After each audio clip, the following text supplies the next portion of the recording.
কই গো কোথায় গেলে? হ্যাঁ দেখোটা চলে আসছে যে বিকালে, কারণ কি বলতো বৃষ্টির জন্য বেরাতে পারিনি, আর চলে গেছি আমরা এতগুলো ছেলে। আর কিসে করে গেছি জানো? একটি গাড়িতে এতগুলি ছেলে। যেমন তেমন করে পৌঁছায় গেলাম আচুরি স্টেশনকে।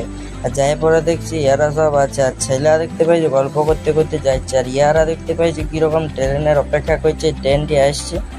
একটি ট্রেন চলে এলে তা করতে করতে, আর ওরা দেখো দেখতে পাইছো আর মনের সুখে গল্প করছে।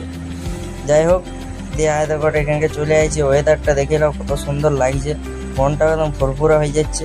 আর দেখতে দেখতে আরেকটি ট্রেনও চলে এলো, দেখতে পাইছো? আমরা খালি ট্রেন গুনছি আর কিছু করিনি। আর রিতেশ বলছে হাতে করে থামাই দেবো, দাঁড়িয়ে যাও দাঁড়িয়ে যাও, লিফ্ট খুঁজছে। বুঝতে পারছো? তার ছেলেটার হাসি দেখ, মুখটা বেকায় দিয়েছে পুরো। এই ট্রেনটা মনে হচ্ছিল আমার, বুঝতে পারছো তো? যেমন তেমন করে পরে এখানটায় বসে বসে সব কটা মিলে গপ্প গপ্প করছিলাম।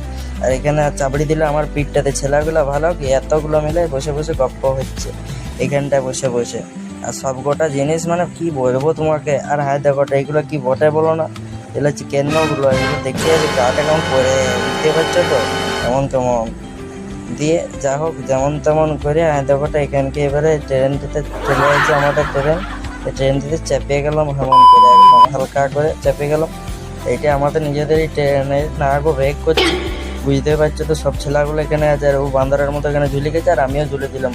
হ্যাঁ, যাই হোক, দিয়ে হিমাংশুর ঘরকে যাইতে না যেতে এখানে খেয়ে নিলাম এক কাপ করে চা। আর এই ভাইটি চাটি বানিয়েছে এখানে ভাইটি। যাই হোক, চা ফা খেলেও হালকা হালকা করে পরে একটু ঘ্যাম ট্যাম মারিয়ে চলে গেলাম কৃষি ভবনকে। এইখানকে সব কটা বসেছিল, বুঝতে পারছো? আর এইগুলো সব কিছু সাইড সাইড ভাবে সব কটা বসে আছে। আর ইয়ার দোকানটা বটা তো যাই হোক যেমন তেমন করে আর একটু ঘুমাইতে ঘুম পাচ্ছে। আর ইয়ার দেখো কষ্টটা, এত কষ্ট বলার নাই, মনে সুখে গান শুনছে। হ্যাঁ, এত কষ্ট আর বলার নাই। আর ইয়ার আবার কি হয়েছে ভগবানই জানে।